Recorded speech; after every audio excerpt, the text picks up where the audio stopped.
भारतीय खाद्य निगम एफसीआई भारत सरकार की नोडल एजेंसी के रूप में उपभोक्ता मामले में खाद्य और सार्वजनिक वितरण मंत्रालय के तहत मुख्य रूप से राष्ट्र की खाद्य सुरक्षा सुनिश्चित करने के लिए खाद्यान्न की खरीद, भंडारण, संरक्षण और वितरण करती है।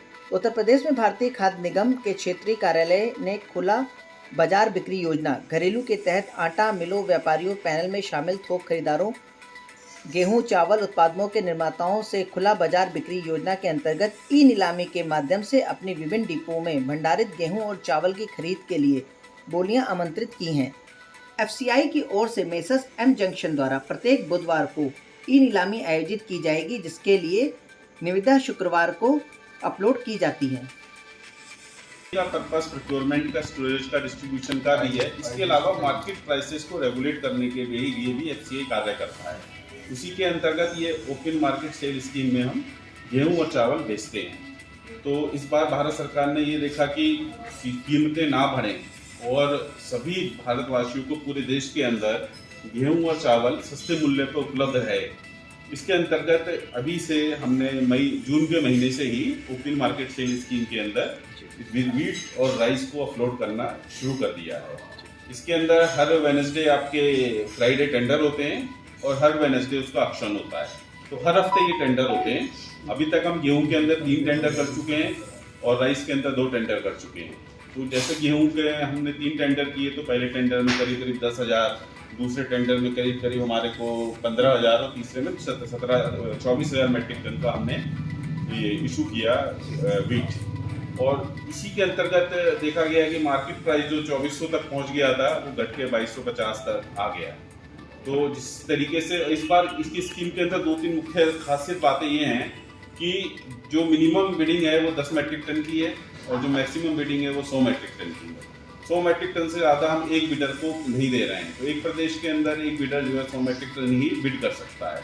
और जो इस प्रदेश के ही जो मैन्युफैक्चरर्स हैं या प्रोसेसर्स हैं या लोग हैं वही स्कीम के अंदर बिड कर सकते हैं। बाहर के प्रदेश के लोग आके यहाँ बिड नहीं कर सकते हैं।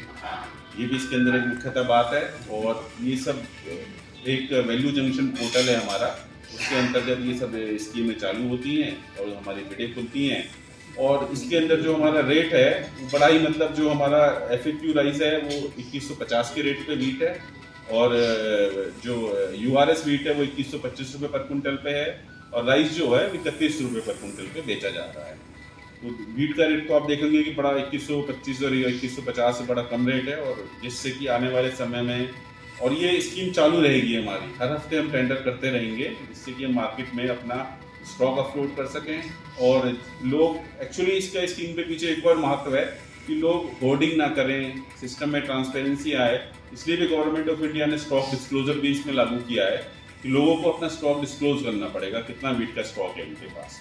तो आने वाले समय में जैसे जैसे हम आगे बढ़ेंगे तो इसके अंदर आप जितने भी छोटे, हमें चाहते हैं कि आपकी लोगों की तरफ से ये मैसेज जाए कि जितने भी छोटे चक्की वाले हैं, आटा बनाने वाले हैं, जिनसे गरीब आदमी आटा खरीदता है, वो इस स्कीम के अंदर पार्टिसिपेट करें। फिर तो ये स्कीम उन्हीं के लिए बनाई गई है कि जिस हिसाब से कि जो गरीब आदमी है जहाँ से वो आटा खरीदता है उनको सस्ते दामों में सुलभ तरीके से आटा उपलब्ध हो। और इस तरीके से चावल का है तो चावल का रेट थोड़ा अभी इसमें 3100 रुपये है, तो इसमें भी इतना लोग नहीं पार्टिसिपेट कर रहे हैं। पर आने वाले समय में इसमें हम देखते हैं कि पार्टिसिपेशन इंक्रीज होगा। धन्यवाद सर। कोई बिडर गलत ढंग से इसको स्टोरेज ना करे तो ऐसे में ब्लैक मार्केटिंग ना हो, तो इसके लिए सर इन्फोर्समेंट की क्या कुछ आपने प्रारूप इसमें बताया? देखिए, गवर्नमेंट ऑफ इंडिया ने वीट पे स्टॉक लिमिट लगा दी है। अब स्टॉक लिमिट लगा दी है तो जो भी आपका हमारा बिडर होगा उसको स्टॉक डिक्लेरेशन, एक पोर्टल है गवर्नमेंट का, उस पोर्टल पे स्टॉक डिक्लेरेशन करनी है। उस स्टॉक डिक्लेरेशन को ही वो जो स्टॉक लिमिट है जो 3000 मेट्रिक टन की है, किसी बड़े ट्रेडर पे, छोटे ट्रेडर पे 100 मेट्रिक टन की है जो, तो वो स्टॉक लिमिट डिक्लेरेशन के अंदर ही उसको स्टॉक रखना है। उससे ज़्यादा स्टॉक वो मेरे से लेगा ही नहीं। उसको अपना पोर्टल पे दिखाना पड़ेगा मेरे को कि ये स्टॉक लिमिट मैंने डिक्लेयर करी हुई है, मेरे पास इतना स्टॉक है, इसलिए मैं FCI से 200 मेट्रिक टन और ले रहा हूँ। और उसको लेने के बाद भी मेरी स्टॉक की लिमिट ब्रीच नहीं होगी, उसके ऊपर नहीं जाएगी। सर, ये ओपन मार्केट सेल स्कीम के बारे में थोड़ा सा आसान भाषा में जो व्यूअर्स हैं उनको बता। आसान भाषा में आप ये समझिए कि ये होता है कि भारत सरकार मिनिमम सपोर्ट प्राइस पे किसानों से गेहूं और धान खरीदती है, ठीक है ना। तो उसके हिसाब से हमारे भारत सरकार के पास स्टॉक हो जाता है। वो स्टॉक को लिक्विडेट करने के लिए 2-3 माध्यम होते हैं। तो जैसे हमने एनएफएसए में PMGKY के अंदर उसको लिक्विडेट कर दिया, PM पोषण के अंदर लिक्विडेट कर दिया, बाकी जो वेलफेयर स्कीम्स होती हैं। इसके बाद सरकार ये देखती है कि हमारे पास स्टॉक तो अभी बफर नॉर्म से ज़्यादा है। अगर मार्केट के अंदर काफ़ी लोगों को तो आप देखेंगे जैसे कि जो गरीब लोग हैं उसको 3 किलो चावल और 2 किलो गेहूँ तो मुफ्त मिल ही रहा है PMGKY के अंदर। उसके अलावा बाकी लोग भी हैं, वो भी एक तरीके से कंज्यूमर हैं, उनको भी सस्ते रेट पे आटा मिले। इसलिए हम कहते हैं कि हम अपने FCI अपने डिपो से एक गेहूं और चावल को बेचेगी।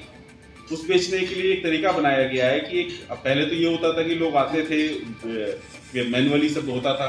अब एक M जंक्शन पोर्टल है, उसके अंदर वो अपने को रजिस्टर करा लेंगे अपने GST नंबर के साथ, अपने FSSI नंबर के साथ और जो भी रिक्वायरमेंट है। और रजिस्ट्रेशन होने के बाद वो मतलब मेल से ही भेज सकते हैं, ऐसा नहीं वहाँ जाना है आपको, केवल मेल से ही भेजना है। और वो हमारे जो भी हर जो फ्राइडे हमारे टेंडर डलते हैं, है ना, उसके अंदर वो पार्टिसिपेट कर सकते हैं। और इसके लिए जो मिनिमम रेट हमने रखा है, वीट के लिए URS के लिए 2125, FAQ के लिए 2150 और चावल के लिए 3100। अब ये बिडिंग पैरामीटर है, इससे ऊपर जितना कोई आदमी लेना चाहता है वो ले सकता है। This is the best price. Sir पूरे प्रदेश में अभी कितने डिपो हैं और जो पहले बिडिंग प्रोसेस जो हुई है, जो ये ऑप्शन हुआ है, उसका क्या सर रिजल्ट रहा था? देखिए पूरे प्रदेश के अंदर वैसे तो हमने जो 40,000 मेट्रिक टन 100 डिपो के अंदर हमने ये डाला था पिछले 3 ऑप्शन के अंदर। और पहले ऑप्शन के अंदर हमारे को 11,000 की करीब स्टॉक की ऑफटेक हुआ, दूसरे के अंदर 17,000 और तीसरे के अंदर 25,000 मेट्रिक टन। तो आप देख रहे हैं जैसे जैसे टाइम बढ़ता जा रहा है, हर हफ्ते ये इनकी ऑफटेक बढ़ता जा रहा है। ये जो आपने ऐसे प्राइस बताया जो अब मतलब डाउन अप हो सकता है, तो हर वीक में जो है बिडिंग होगी, इसमें क्या प्राइस का भी कोई इनिशिएशन होगा? देखिए बेस प्राइस वही रहेगा हमारा 2125 और 2150 रुपए। वो तो बिडर के ऊपर है कि इससे 20-25 रुपए ऊपर खरीदना चाहता है, थोड़ा कॉम्पिटिटिव रहे वो खरीद सकता है। सर इस रेट पे तो हम देने को तैयार ही है। तो आप जैसे कहे कि मार्केट प्राइस को कंट्रोल करने की कोशिश कर रहे हैं, लेकिन अगर बिडर बोलियां लगाना शुरू किया और रेट बढ़ गए फिर क्या होगा? मैं क्या बताऊं, बोली तो तब लगाएगा ना जब मैं कहता हूँ कि मैं 40,000 बेचा, है ना, मेरा बिका कितना 10,000 पहली बिडी के अंदर, तो 30,000 तो कोई भी 2125 रुपए में मेरे से ले सकता था ना।